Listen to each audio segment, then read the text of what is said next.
Senate Blue Ribbon Committee binuksan ang kanilang pagdinig hinggil umano sa maanumalyang paggamit sa Malampaya Fund. 12 non-government organizations na nakatanggap ng may 900 milyong pisong pondo mula sa Malampaya nakita ng kaugnayan kay Janet Lim Napoles na dawit sa pork barrel scam. Ang buong detalye ng balita niya mula naman sa ating kasama si Sam Ramirez, mag-uulat mula sa Senado Live.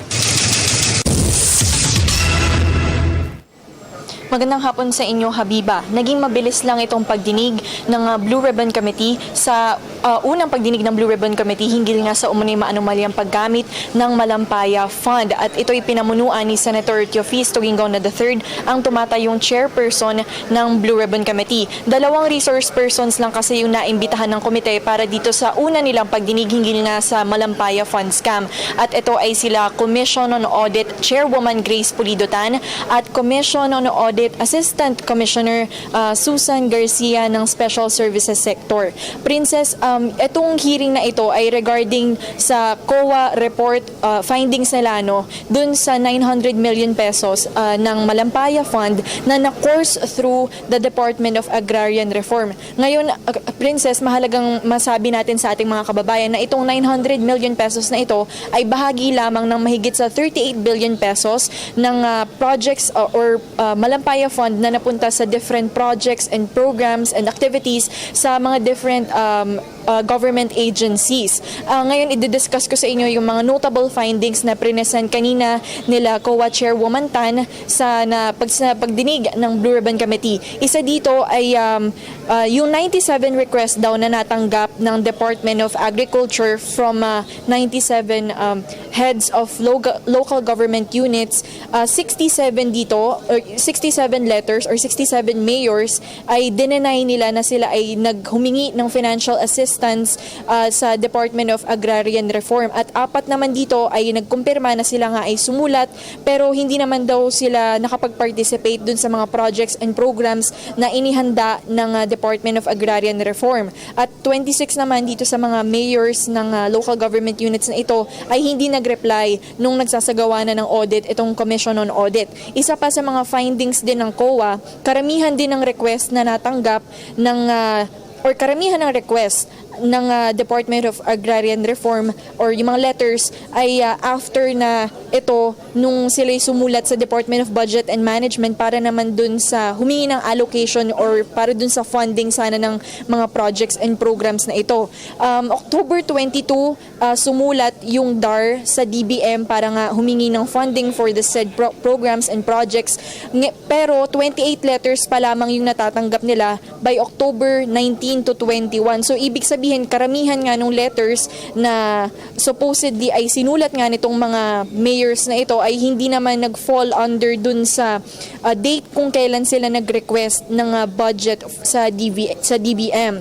Isa rin sa mga notable findings ng COA ay nag-enter itong Department of Agrarian Reform sa mga different memorandum of agreement sa mga non-government organizations before pa man din ma-approve yung special allotment release order ng SARO or yung special allotment release order or yung SARO ng DBM. November 10 to 17 ay tsaka nakapagpirma itong Department of Agrarian Reform sa mga various non-government organizations, pero November 19 pa lamang naaprubahan ng DBM yung mga SARO. Ngayon, under Presidential Decree number 1445 o yung Government Auditing Code ay nakasaad dito na no contracts shall be entered into unless funds are available for the purpose.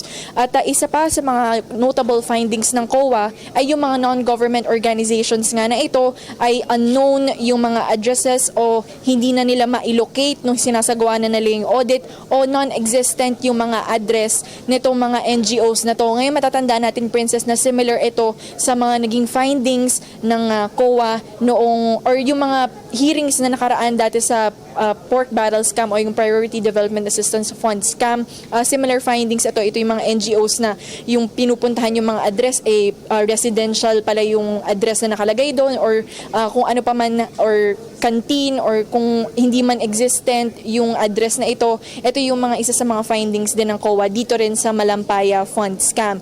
At yung mga nabanggit na NGOs dito na involved nga sa umano'y paggamit ng 900 million pesos sa Malampaya Fund Scam, yung karangyaan para sa Magbubukid Foundation, nakatanggap ito ng 82.5 million pesos. Gintong Pangkabuhayan Foundation na nakatanggap din ng 82.5 million pesos. Kaupdanan para sa Mangunguma Foundation Inc., 75 million pesos. Kasaganahan para sa Magsasaka Foundation, 75 million pesos. Dalangapan San Among Utod Kag Kasimanwa Foundation Inc., gininto ang Alay sa Magsasaka Foundation Incorporated, 77.5 million pesos. Bukirin Tanglaw Foundation Inc., 75 million pesos.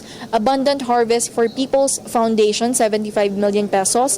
Tanglaw para sa Magsasaka, 72.5 million pesos. Saganang Buhay sa Ating Foundation Inc., 80 million pesos. Micro Agribusiness Citizens Initiative Incorporated, 65 million pesos, at Masaganang Buhay Foundation Incorporated, 75 million pesos for a total of 900 million pesos. Itong 12 NGOs na ito, sinabi kanina ni COA Chairwoman Tan, ay related o may connection kay Janet Lim Napoles. Ngayon, nung tinanong ko ano yung klaseng connection, sinabi naman ni COA Chairwoman Tan na ito raw ay based on previous media reports at yung mga lumabas na rin dati sa isinagawang hearing din ng Blue Ribbon Committee hinggil sa pork barrel scam. Ngayon, nung natanong natin si Senator Ginggona kung may balak ba siyang mag-imbita ng mga iba pang resource person sa mga susunod na pagdinig, sinabi niya, iimbitahan niya yung mga former officials ng Department of Agrarian Reform, particular na sila Undersecretary Narciso Nieto, Assistant Secretary Tessa Panilio, at Secretary Naser Pangandaman. Balak din niyang imbitahan sila Janet Lim Napoles, ang alleged pork barrel scam mastermind, at si Ruby Tuason. Matatandaan natin na si Ruby Tuason ay PDAF scam state witness at isa siya sa mga idinidiin ni Napoles na siya raw yung nag-encourage kay Napoles na gamitin or itap itong Malampaya funds para nga i-divert sa mga NGOs niya. At nung tinanong naman natin si Senator Ginggona kung kailan yung susunod na hearing, hindi pa raw niya ito sigurado at pag-aaralan daw niya yung schedule ng kanilang komite at yung mga iba pang mangyayari dito sa Senate. Kaya hindi pa niya masabi kung kailan talaga itong susunod na pagdinig, pero ang definite ay iimbitahan niya yung mga tao na nabanggit ko kanina. At yan muna ang ating nakalap na balita mula dito sa Senado. Para sa Telebisyon ng Bayan, Sam Ramirez. Princess? Maraming salamat sa iyo, Sam.